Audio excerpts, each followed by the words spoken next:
Hello friends, কেমন আছেন সবাই? আশা করছি সবাই ভালো আছেন। আজকে নতুন একটি রেসিপি নিয়ে চলে আসলাম।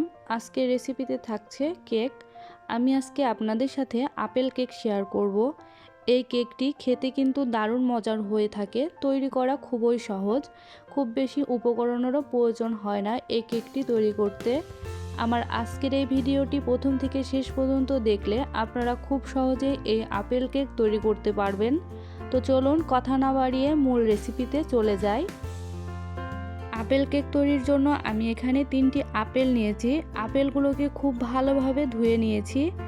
এখন আপেলগুলোকে ছিলে কেটে নিতে হবে।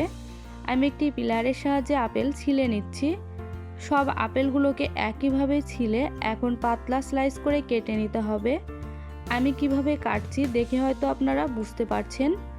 আমি সব আপেলগুলোকে একইভাবে কেটে নিয়েছি। আমি ঠিক এরকম পাতলা করে আপেলগুলোকে কেটেছি। এখন আপেলগুলোকে একটা সাইডে রেখে ব্যাটারটি তৈরি করে নেব। ব্যাটার তৈরির জন্য একটি মিক্সিং বোল নিয়ে নিয়েছি। দিয়ে দিচ্ছি 2টা রুম টেম্পারেচারে থাকা ডিম।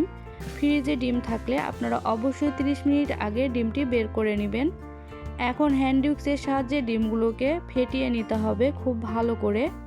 ডিম ফেটানো যত ভালো হবে কেকটি ততই ভালো হবে। এই জন্য ডিমটিকে খুব ভালোভাবে ফেটিয়ে নিতে হবে।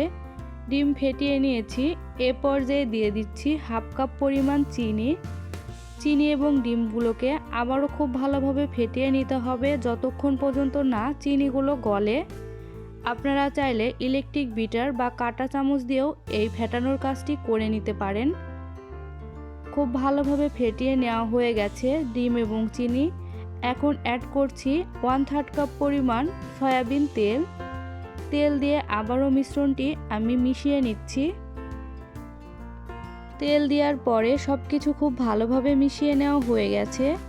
এ পর্যায়ে অ্যাড করছি 1 টেবিল চামচ পরিমাণ ভ্যানিলা এসেন্সের পরিবর্তে আপনারা যে কোনো এসেন্সও ব্যবহার করতে পারেন, বা এ পর্যায়ে সামান্য এলাচের গুঁড়াও ব্যবহার করতে পারেন যাতে করে ডিমের গন্ধ না থাকে। এই জন্য এই এলাচের গুঁড়া বা এসেন্স ব্যবহার করা হয়।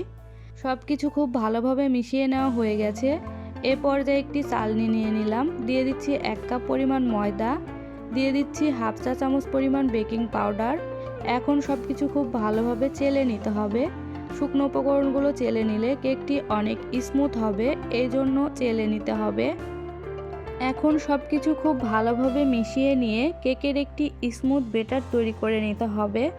আস্তে আস্তে মিশাতে হবে, তাড়াহুড়া করা যাবে না। কেকের ব্যাটারটি যত স্মুথ হবে কেকটি ততই ভালো হবে। আমি কেকের ব্যাটারের ঘনত্বটা আপনাদের দেখিয়ে দিচ্ছি।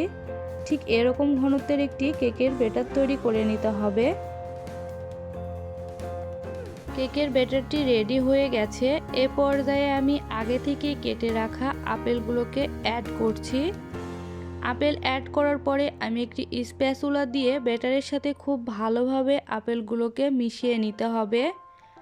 আপেলগুলো মিশিয়ে নিয়ে ব্যাটারটি আমি এক সাইডে রেখে দিয়ে কেকের মোল্ডটি রেডি করে নেব। আমি এখানে একটি কেকের মোল্ড নিয়েছি, তেল ব্রাশ করে নিচ্ছি। এখন একটি পেপার দিয়ে দিচ্ছি উপরে। পেপারের উপরে আবারও আমি সামান্য তেল ব্রাশ করে নেব। কেকের মোল্ড রেডি হয়ে গেছে। এখন কেকের ব্যাটারটি এই মোল্ডে দিয়ে দেব। ব্যাটারটি দেওয়ার পরে এখন স্প্যাচুলা দিয়ে উপরটা সমান করে নিচ্ছি। হাত দিয়ে ঝাঁকিয়ে ড্যাপ করে নিতে হবে যাতে করে সব দিকে সমানভাবে পৌঁছায়। আমি আজকে কেকটি ওভেনে তৈরি করব, এজন্য ওভেনকে 10 মিনিট আগে প্রিহিট করে নিতে হবে। তারপরে কেকের মোল্ডটি দিয়ে 180 ডিগ্রি সেলসিয়াস তাপমাত্রায় 30 থেকে 35 মিনিটের মতো বেক করলেই কেকটি হয়ে যাবে। 30 মিনিট পরে একটি কাঠি দিয়ে চেক করতে হবে। কাঠি যদি পরিষ্কার আসে তাহলে বুঝবেন কেকটি হয়ে গেছে। পরিষ্কার না আসলে আরও 5 মিনিটের মতো বেক করে নিতে হবে। কেক হওয়ার পরে ফিরে আসলাম। এই কেকটি হতে আমার মোট 35 মিনিটের মতো সময় লেগেছে। কেকটি ঠান্ডা করে আমি মোল্ড আউট করে নিয়েছি। আপেল কেক তৈরি করা কিন্তু কোনো ঝামেলার না, খেতে কিন্তু দারুণ মজার হয়ে থাকে। কেকটি আমি আপনাদের সাথে কেটে শেয়ার করছি। কেকটি অনেক সফট হয়েছে এবং খেতেও অনেক মজার হয়েছে।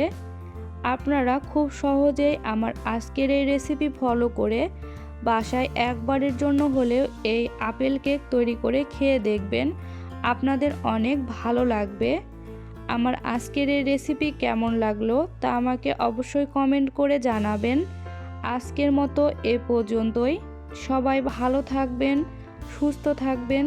দেখা হবে পরবর্তী ভিডিওতে।